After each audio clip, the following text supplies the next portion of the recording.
ख्रिस्तामधील प्रिय बंधू आणि भगिनींनो, उपासना कार्यक्रमामध्ये आपले हार्दिक स्वागत. प्रियानो, मागील कार्यक्रमात आपण पाहिले की शलमोन राजाने परमेश्वराचे मंदिर बांधून पूर्ण केले. आज आपण पाहणार आहोत की हे मंदिर बांधण्याचे काय प्रयोजन होते, त्याचे कारण काय होते. शलमोनाने त्यावेळी प्रार्थना केली. परमेश्वराने त्याला दुसऱ्यांदा दर्शन देऊन काही महत्त्वाच्या गोष्टी सांगितल्या. या गोष्टी कोणत्या होत्या? शलमोनाच्या प्रार्थनेला परमेश्वराचे काय उत्तर होते? या सर्व गोष्टी आम्हाला आजच्या अध्ययनात पाहायला मिळणार आहेत. तर मग चला प्रियांनो, आपण आपल्या अध्ययनाची सुरुवात करूया. श्रोत्यांनो, मागच्या कार्यक्रमात राजाचे पहिले पुस्तक ह्याच्या 7व्या अध्यायाच्या 49 वचनांपर्यंत आम्ही अध्ययन संपवले आहे. आज 50 आणि 51 वचने मी आता आपणाकरिता वाचणार आहे. राजाचे पहिले पुस्तक 7वा अध्याय 50 आणि 51 वचने. पेले, कात्री, कटोरे, चमचे व धूपदाणे ही शुद्ध सोन्याची करविली होती. तसेच मंदिराचा अंतर्भाग म्हणजे परमपवित्र स्थान याच्या कवाडांची व मंदिराच्या म्हणजे पवित्र स्थानाच्या कवाडांची बिजागरे सोन्याची करविली होती. या प्रकारे परमेश्वराच्या मंदिराचे जे जे काम शलमोन राजाने हाती घेतले ते समाप्त झाले. नंतर आपला बाप दावीद याने समर्पिलेले सोने, चांदी आणि पात्रे ही शलमोनाने आत आणून परमेश्वराच्या मंदिराच्या भांडारात ठेविले. श्रोत्यानो, आपण पाहिलं होतं की कशा प्रकारे आम्हाला परमेश्वराच्या पवित्र उपस्थितीत येण्याकरिता स्वतःला तयार करायचे आहे. कशा प्रकारे आम्हाला त्याचे गौरव त्याला द्यायचे आहे. अनेकदा आम्ही त्याला आमच्या जीवनात इतके साधारण स्थान देतो की आम्ही त्याची पवित्रता, त्याचे सामर्थ्य, त्याचे गौरव विसरून जातो. प्रभू येशूचा एक आवडता शिष्य होता ज्याचे नाव योहान होते. जेव्हा प्रभू येशू देहधारी होऊन या पृथ्वीवर आला तेव्हा योहानाची त्याच्याशी खूप जवळीक होती. परंतु जेव्हा योहानाने गौरवी येशूला पाहिले तेव्हा त्याची प्रतिक्रिया काय झाली ते आम्हाला प्रकटीकरणाचे पुस्तक 1 अध्याय आणि 17व्या वचनात वाचायला मिळते. तो म्हणतो की मी त्याला पाहिले तेव्हा मी मेल्यासारखा त्याच्या पायाजवळ पडलो. मग त्याने आपला उजवा हात माझ्यावर ठेवून मला म्हटले, भिवू नको, जो पहिला व शेवटला आणि जो जिवंत तो मी आहे. मला असं वाटतं श्रोत्यानो की जेव्हा तुम्ही आणि मी ख्रिस्ताच्या समक्षतेमध्ये येतो तेव्हा आपली जागा त्याच्या बरोबरीची नसून त्याच्या पायाशी असावी. शलमोनाने दीपस्तंभाची संख्या वाढवून त्यांचे महत्त्व कमी केले. तसे आपण करू नये. प्रभू येशू ख्रिस्ताशी आगाऊपणे जवळीक करण्याचा आम्ही प्रयत्न करू नये. कारण ज्याची आपण उपासना करावी व ज्याचे आपण आदरयुक्त भय बाळगावे व ज्याच्या पायाशी आपण लोटांगण घालावे असा तो महान पवित्र परमेश्वर आहे. 6व्या आणि 7व्या अध्यायात आपण मंदिराचे बांधकाम व त्याचे सौंदर्य याविषयी पाहिले. देवाचा कराराचा कोश ज्या निवास मंडपात ठेवण्यात येणार होता त्याची रचना शलमोनाने परमेश्वरासाठी बांधलेल्या मंदिरापेक्षा किती वेगळी होती ते आपण पाहिले. आता श्रोत्यानो, आम्ही 8व्या अध्यायाकडे वळत आहोत. बांधून पूर्ण झालेल्या मंदिराचे समर्पण ही या अध्यायाची मध्यवर्ती कल्पना आहे. या अध्यायात आपण पाहतो की देवाचा कराराचा कोश या मंदिरात आणला जातो आणि देवाच्या शकेना गौरवाने ते मंदिर भरून जाते. आणि शलमोन आपला समर्पणाचा संदेश आणि प्रार्थना सादर करतो. राजाचे पहिले पुस्तक 8वा अध्याय आणि 1 वचन वाचूया. 8वा अध्याय 1 वचन. मग शलमोन राजाने परमेश्वराच्या कराराचा कोश दावीदपुरातून म्हणजे सियोनातून वरती आणावयासाठी इस्रायलाचे वडील जन, वंशाचे सर्व मुख्य व सर्व पितृकुळांचे सरदार या शलमोन राजाकडे यरुशलेमेत जमा केले. देवाच्या कराराच्या कोशाच्या प्रतिष्ठापनेने ते मंदिर देवाच्या गौरवाने भरून गेले. आता 8वा अध्याय 10 आणि 11 वचन आम्हाला पुढे सांगतं. 8वा अध्याय 10 आणि 11 वचन. याजक पवित्र स्थानातून बाहेर आले तेव्हा परमेश्वराचे मंदिर मेघाने व्यापिले. त्या मेघामुळे याजकास सेवा चाकरी करण्यास उभे राहाविना, कारण परमेश्वराच्या तेजाने परमेश्वराचे मंदिर भरून गेले. शलमोन आपल्या संदेशामध्ये दाविदाला योग्य ते श्रेय देत आहे. 17 ते 20 वचने सांगतात, माझा बाप दावीद याचा मनोदय असा होता की इस्रायलाचा देव परमेश्वर याच्या नामाप्रित्यर्थ एक मंदिर बांधावे पण परमेश्वराने माझा बाप दावीद यास सांगितले की परमेश्वराच्या नामाप्रित्यर्थ मंदिर बांधावे असा तू मनोदय धरला आहे, हे तू चांगले केले आहे. पण तू ते मंदिर बांधणार नाहीस, तर तुझ्या पोटी जो पुत्र येईल तो माझ्या नामाप्रित्यर्थ मंदिर बांधेल. परमेश्वर जे हे वचन बोलला ते त्याने पुरे केले. मी आपला बाप दावीद याच्या जागी येऊन परमेश्वराच्या वचनानुसार इस्रायलाच्या गादीवर बसलो आहे आणि इस्रायलाचा देव परमेश्वर याच्या नामाप्रित्यर्थ मी हे मंदिर बांधिले आहे. श्रोत्यानो, शमूएलाचे दुसरे पुस्तक 7व्या अध्यायात आम्ही पाहिले की देवाच्या कराराच्या कोशासाठी कायमस्वरूपी निवासस्थान असावे अशी कल्पना दाविदाला प्रथम सुचली. शल्मोनाने केवळ त्याच्या योजना अंमलात आणल्या. मला वाटतं या मंदिराला शल्मोनाचे मंदिर म्हणण्याऐवजी दाविदाचे मंदिर असे आम्ही म्हणावे. शल्मोन मंदिराच्या समर्पणाच्या प्रार्थनेत म्हणतो की हे मंदिर देवाच्या नावाचे राहण्याचे ठिकाण व्हावे, असे स्थान की ज्याद्वारे देवाचे लोक त्याच्यापर्यंत पोहोचू शकतील. म्हणजेच हे मंदिर देवाच्या लोकांचा त्याच्याजवळ पोहोचण्याचा मार्ग व्हावे. हे मूर्तीपूजक लोकांचे मंदिर नाही, जेथे मूर्ती असते किंवा नाही तेथे परमेश्वर राहतो. दावीद म्हणाला त्याप्रमाणे ते मंदिर देवाचे पदासन आहे. राजाचे पहिले पुस्तक 8वा अध्याय आणि 27वे वचन पहा काय सांगतं. देव या भूतलावर खरोखर वास करील काय? आकाश व नभोमंडळ यात तुझा समावेश होणे नाही, तर हे मंदिर मी बांधिले आहे, यात तो कसा व्हावा? शल्मोनानेही हे ओळखले होते, दाविदानेही हे ओळखले होते की त्यांनी हातांनी बांधलेल्या त्या मंदिरात परमेश्वर राहू शकत नाही. शल्मोनाचे हे मंदिर श्रोत्यानो असे ठिकाण आहे की जेथे माणूस येऊन नतमस्तक होऊ शकतो आणि त्याच्यासमोर आपली अर्पणे आणू शकतो. त्याद्वारे देवाशी संबंध स्थापित करण्याचा उद्देश पूर्ण होऊ शकला. परमेश्वर मंदिरात राहतो ही यहुदीतर लोकांची कल्पना आहे. शल्मोन म्हणाला, आकाशे व आकाशाची आकाशे यांच्यात तू मावत नाहीस. खरोखर परमेश्वर सर्वव्यापी आहे. तो सगळीकडे आहे. तो केवळ अनुभवातीत नाही, तर तो त्याच्या निर्मितीच्या पलीकडचा आहे. येथून पुढचा या अध्यायाचा भाग रुचीपूर्ण आहे. या भागामध्ये इस्रायलाच्या भविष्याविषयी म्हणजे इस्रायली लोक जेव्हा परमेश्वराविरुद्ध पाप करतील आणि बंदिवासात जातील त्या दिवसांविषयी सांगितलेले आहे. 8वा अध्याय 46वे वचन मी वाचत आहे. 8वा अध्याय आणि 46वे वचन. त्यांनी तुझविरुद्ध पाप केले, कारण पाप करीत नाही असा कोणीच नाही, व तू त्यामुळे क्रोधाविष्ट होऊन त्यास त्यांच्या शत्रूंच्या हाती दिले आणि त्यांनी त्यास जवळच्या अथवा दूरच्या देशी पाडाव करून नेले. श्रोत्यानो, देवाच्या मते पाप करीत नाही असा कोणी मनुष्य नाही. आपण असे म्हणू नका की मी पाप करीत नाही किंवा मी पाप केलेले नाही. परमेश्वर म्हणतो की तुम्ही पाप करता. रोमकरास पत्र 3रा अध्याय 10 ते 12 आणि 23व्या वचनात असे लिहिले आहे की नीतिमान कोणी नाही, एक देखील नाही. समंजस कोणी नाही. देवाचा शोध झटून करणारा कोणी नाही. सर्व बहकले आहेत, ते सारे निरुपयोगी झाले आहेत. सत्कर्म करणारा असा कोणी नाही, एकही नाही. आम्ही सर्व पापी आहोत. आदामाने परमेश्वराविरुद्ध पाप केले व त्याची आपण मुले असल्यामुळे आपल्याही रक्तात पाप भिनले आहे. आपण जन्मतःच पापी आहोत. स्तोत्रकर्ता स्तोत्रसंहिता 51 अध्याय आणि 5व्या वचनात म्हणतो, पहा मी जन्माचाच पापी आहे. माझ्या आईने गर्भधारण केले तेव्हाचाच मी पातकी आहे. आपण जर लहान बालकाचे निरीक्षण कराल तर माझ्या बोलण्याची सत्यता आपणाला पटेल. लहान मुलांना खोटे बोलायला कोणी शिकवत नाही. लबाडी करण्याचे धडे त्यांना दिले जात नाहीत. स्वार्थी असण्याची आवश्यकता त्यांना त्यांच्या बाल्यावस्थेत कोणी शिकवत नाही.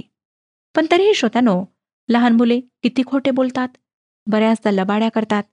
स्वतःचे व दुसऱ्याचे ही जाणीवही त्यांच्यामध्ये सुरुवातीपासूनच असते, होय ना? परमेश्वरासमोर लहान व मोठे असे कोणतेही पाप नाही. सर्व पापे त्याच्यासमोर पाप अशीच गणली जातात. शल्मोन जे बोलला, कारण पाप करीत नाही असा कोणी मनुष्य नाही, हे अगदी खरे आहे. 47 आणि 48 वचने पुढे सांगतात, तर ज्या देशात त्यास पाडाव करून नेले तेथे ते विचार करीतील आणि आपणाला पाडाव करून नेणाऱ्या लोकांच्या देशात तुझकडे वळून तुझी विणवणी करून म्हणतील, आम्ही पाप केले आहे, आम्ही कुटिलतेने वागलो आहो, आम्ही दुराचरण केले आहे. आणि ज्यांनी त्यास पाडाव करून नेले त्या त्यांच्या शत्रूंच्या देशी ते तुझकडे जीवे भावे वळून त्यांच्या पूर्वजास दिलेल्या देशाकडे, तू निवडलेल्या नगराकडे, तुझ्या नामाकरिता मी बांधिलेल्या ह्या मंदिराकडे तोंड करून तुझी प्रार्थना करीतील. शल्मोन हे जे सर्व म्हणतो, नेमके तेच पुढे इस्रायल लोक मंदिर पाडले गेल्यावर करणार होते. त्यांना बंदिवान करून अनोळखी देशात गेल्यावर ते या मंदिराकडे हात उभारून तोंड करून प्रार्थना करणार होते. बाबिलोनमध्ये दानिलही हेच करणार होता. यरुशलेमच्या दिशेची खिडकी उघडून तो त्या स्थानाकडे प्रार्थना करणार होता. आपली स्वतःची पातके व त्याच्या लोकांची पातके कबूल करून तो प्रार्थना करणार होता. देवाची याचना करणार होता. 49 आणि 50 वचने पुढे पहा काय सांगतात. तेव्हा तू आपल्या स्वर्गातील निवासस्थानातून त्यांची प्रार्थना व विनवणी ऐक व त्यास न्याय दे. तुझ्या लोकांनी जे पाप तुझ्या विरुद्ध केले असेल व जे काही अपराध तुझ्या विरुद्ध केले असतील त्या सर्वांची त्या क्षमा करून त्यांचा पाडव करणाऱ्यांच्या मनात दया उत्पन्न कर, म्हणजे ते त्यांच्यावर दया करीतील. श्रोत्यानो, आपण पाहूया की या प्रार्थनेचे उत्तर परमेश्वर देणार आहे.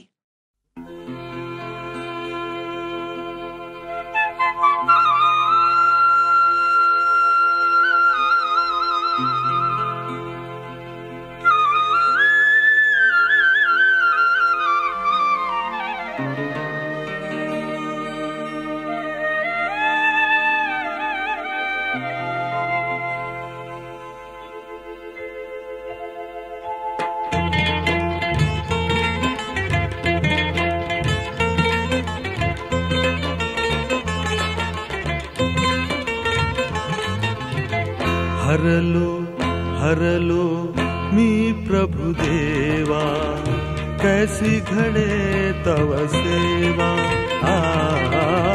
हरलो हरलो मी प्रभु देवा, कैसी घडे तव सेवा.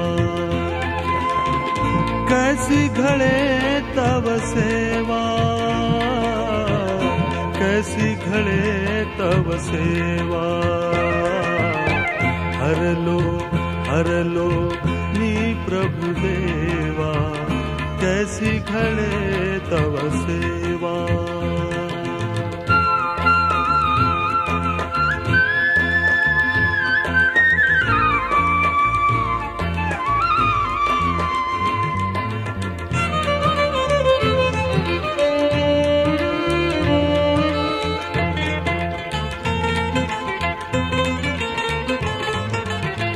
पापामध्ये मन लोळे, झाल्यावरती उघडती डोळे.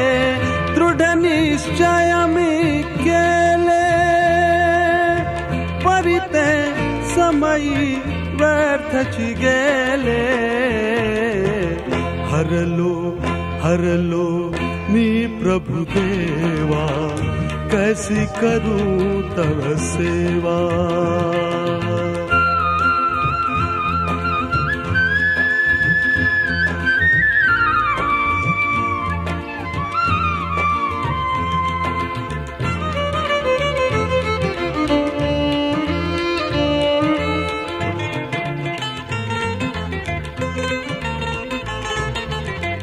तोची विवेक काटा, करिता बोध कुठे मज फाटा.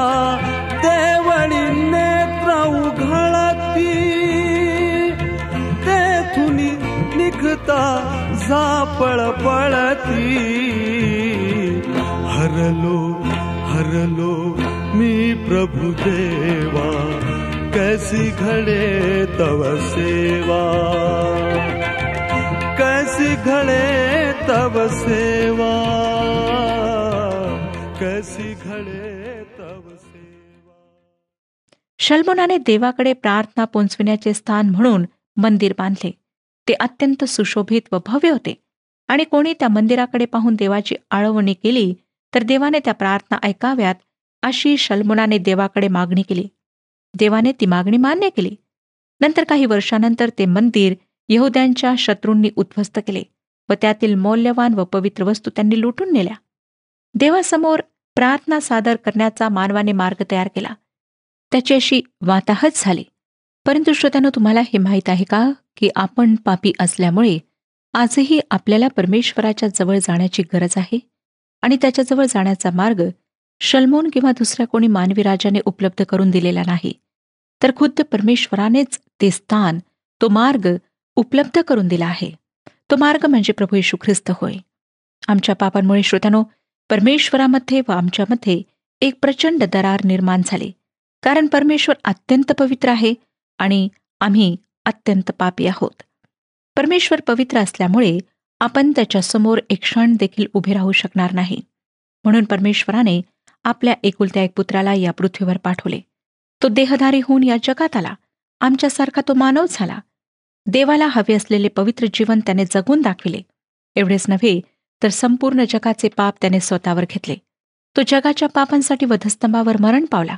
त्यामुळे मानवाच्या पापमुक्तीची किंमत परमेश्वराजवळ भरून देण्यात आली. त्याच्या म्हणजेच प्रभू येशूच्या या अपूर्व मध्यस्थीमुळे मानवाचा परमेश्वराकडे जाण्याचा मार्ग मोकळा झाला. एवढी आनंदाची बातमी आहे ही, की थेट देवाकडे पोहोचण्याचा मार्ग आज या क्षणी आमच्या समोर उपलब्ध आहे. या मार्गाद्वारे आपण जाऊ तर परमेश्वर आपल्याला केवळ संकटमुक्तच करीत नाही, तर मुख्य म्हणजे पापांपासून मुक्त करतो आणि त्याही सोबत सार्वकालिक जीवनाची आशा देऊन आपले मृत्यूचे भयही दूर करतो. प्रभू येशू म्हणतो योहान कृष्णवर्तमान 11 अध्याय आणि 25 वचनात, की पुनरुत्थान व जीवन मीच आहे. जो माझ्यावर विश्वास ठेवितो तो मेला असला तरी जगेल. योहान कृष्णवर्तमान 14 अध्याय 4 वचनात तो म्हणतो, मी जातो तिकडचा मार्ग तुम्हाला ठाऊक आहे. नंतर आम्हाला दिसतो श्रोत्यानो, की शल्मोनाने अशा प्रकारे आपली प्रार्थना संपवली. 8 अध्याय 54 वचन.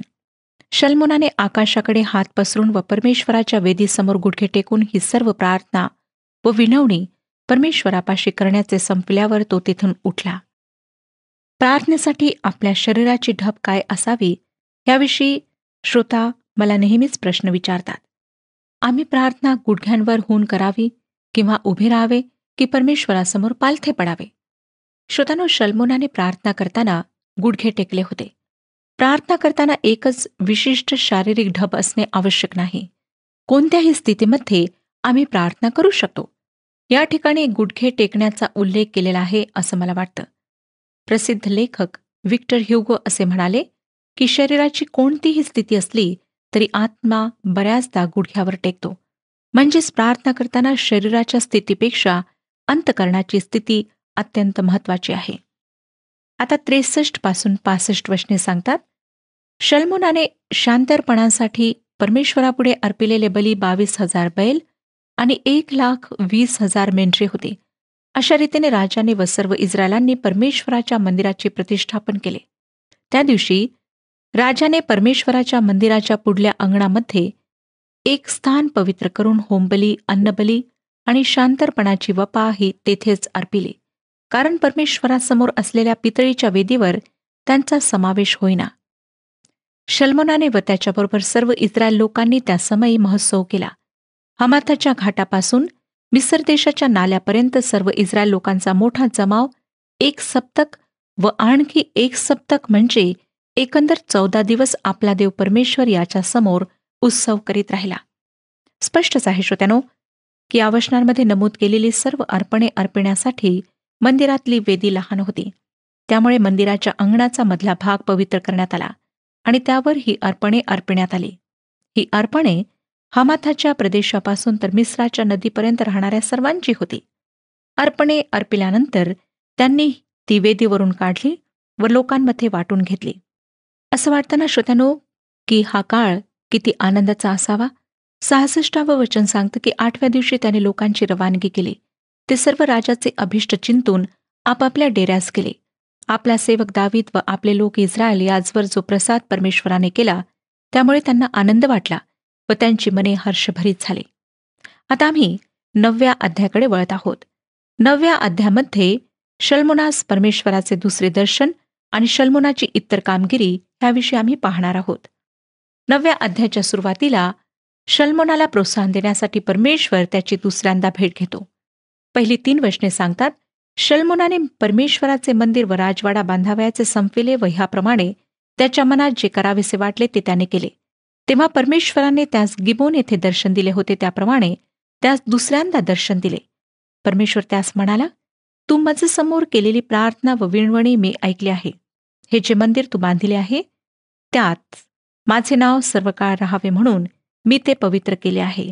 माझी दृष्टी व माझे चित्त त्यावर सतत राहील.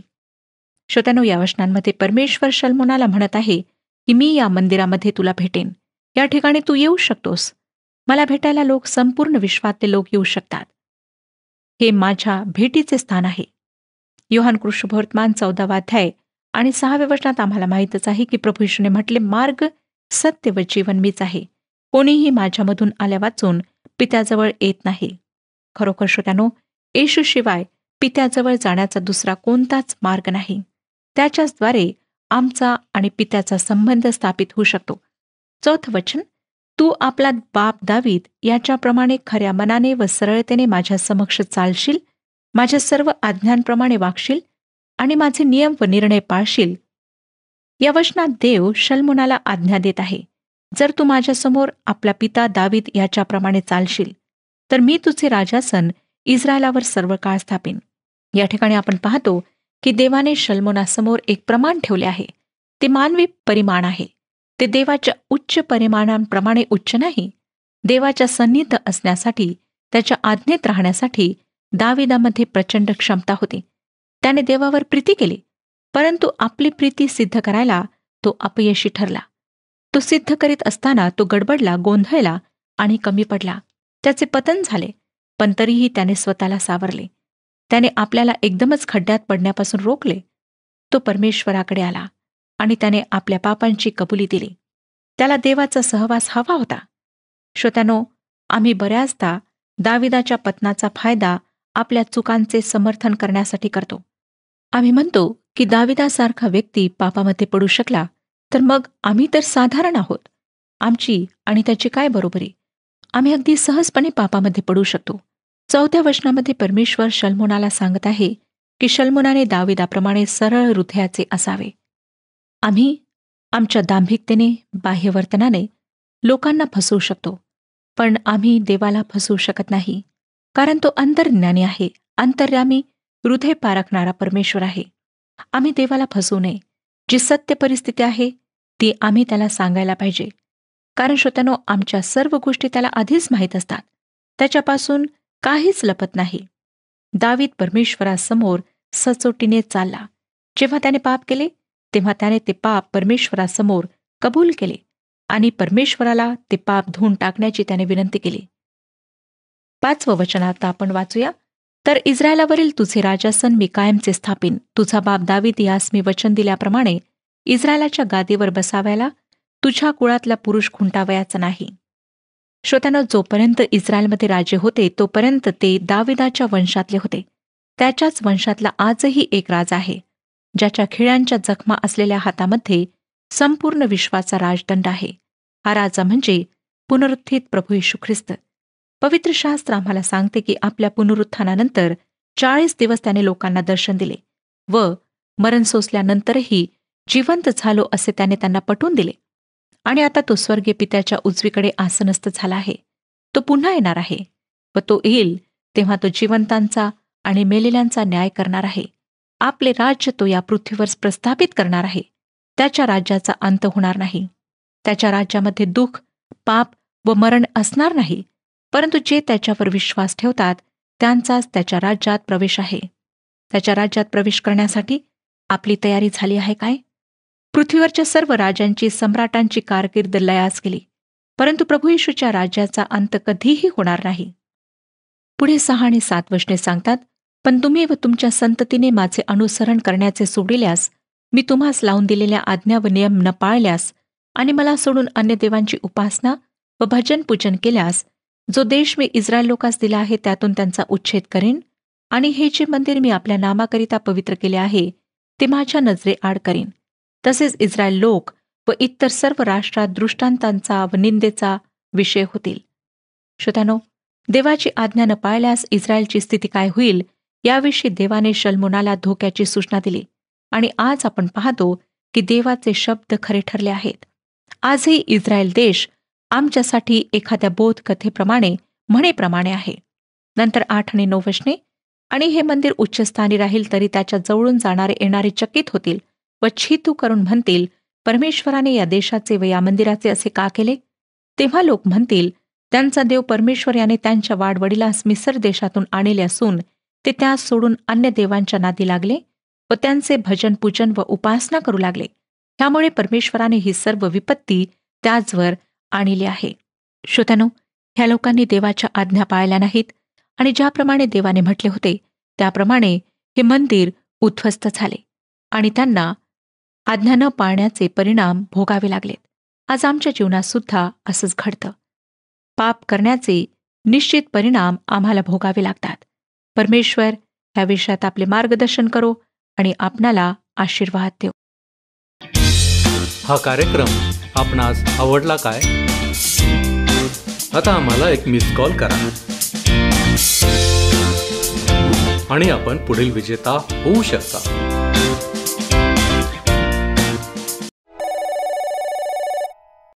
प्रियानो, आम्ही पाहिले की मंदिर हे परमेश्वराला प्रार्थना सादर करण्याचे एक ठिकाण आहे आणि परमेश्वर अपेक्षित करतो की आम्ही त्याच्या आज्ञा पाळाव्या, अयोग्य गोष्टी करण्यापासून स्वतःला आवरावे. परंतु प्रियानो, आम्ही मात्र नेमक्या याच गोष्टी करीत नाहीत. चलमोनाच्या काळात या गोष्टी नव्हत्या आणि आजच्या काळातही या गोष्टी नाहीत.